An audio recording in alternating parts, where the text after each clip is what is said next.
बिस्मिल्लाहिर्रहमानिर्रहीम। थोड़े दिन हो गए ने, मैं एक शादी ते गया तो उत्थे एक बड़ा अजीब मंजर वेख्या।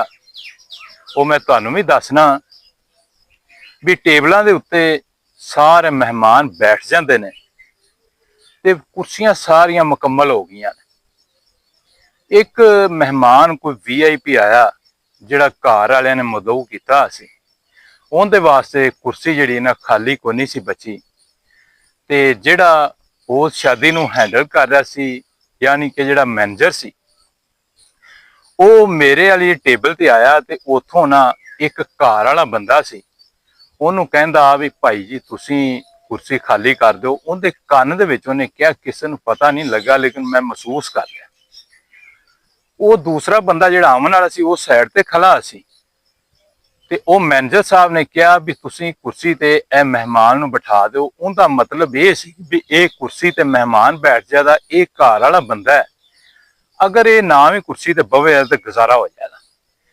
अगर इहदे वास्ते मजीद टेबल लवाने तो 12 कुर्सियां वाली टेबल लगे दी तो उनका खर्चा घर वाला नूं एक्स्ट्रा पै जाएगा।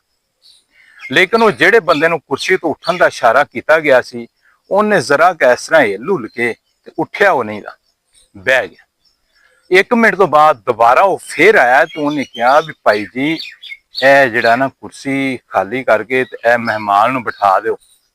लेकिन वो फिर कुर्सी तो हिल हुल के ते दोबारा उठ्या वो फिर नहीं दा ते मेहमान खड़ा रहा। हुण मैनेजर साहब उन्हां दी जिम्मेदारी सी भी उस मेहमान नूं बिठा दे।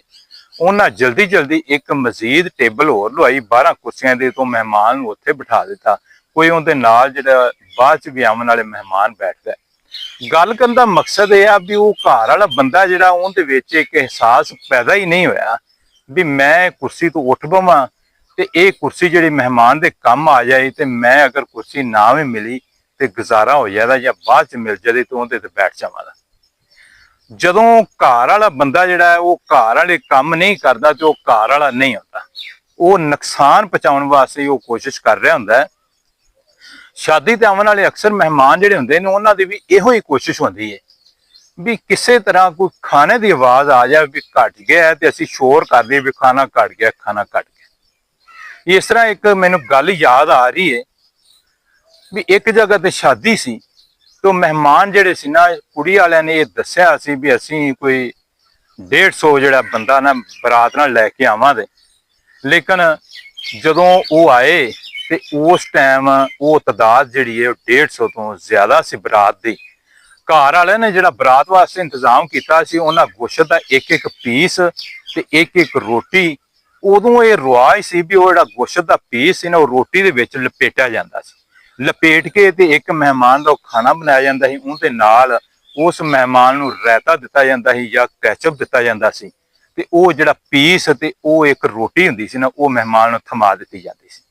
घर वाले ने महसूस किया भी अपने कोल पीस थोड़े ने, आपां इवें करिए भी जिहड़े अपने घर दे बंदे ने, फैमिली दे ने जां जिहड़े खास ने, उन्हां नूं पीस ना दईए ते उन्हां नूं ना रोटी दे दईए। लेकिन जदों रोटी लपेटी गई तो उनका हुजम जिहड़ा ना वो कम हो गया। उन्हें एक एक्स्ट्रा रोटी होर लैके ते उस रोटी दे विच जिहड़ी ना लपेट दित्ती, उनका भी हुजम उन्ना ही हो गया जिवें पीस ही विच हुंदा है। हुण उन्हां तकसीम करने शुरू कर दित्ते। जिहड़े उन्हां दे घर दे फैमिली दे खास मेंबरान सी, उन्हां नूं ओह रोटी दित्ती जिंदे विच पीस नहीं सी हैगा। वो जिन्हां नूं ओह रोटी मिली सारे अपनी रोटी खाण लग पए। बरात वाले भी जिहड़े खाण लग पए। उन्हां दी रोटी दे विचों पीस जिहड़ा गोश्त दा निकल रहा सी, ओह खा रहा सी। लेकिन एक घर का ऐसा बंदा सी जिहड़ा खासो खास सी, जदों उन्हें अपनी रोटी खोली तो उहदे विच मजीद एक होर रोटी पई है ते लेकिन पीस गोश्त दा नहीं। जदों उन्हें वेख्या भी गोश्त नहीं हैगा, रोटी बिल्कुल खाली है, वो ये वेख के आग भगोला हो गया। खड़ा हो गया, कहंदा है भी मेरे नाल की मजाक किया जा रहा है। सारियां नूं गोश्त दा पीस मिलिया ते मेरे कोल पीस नहीं आया, मैनूं भी पीस दिता जाए।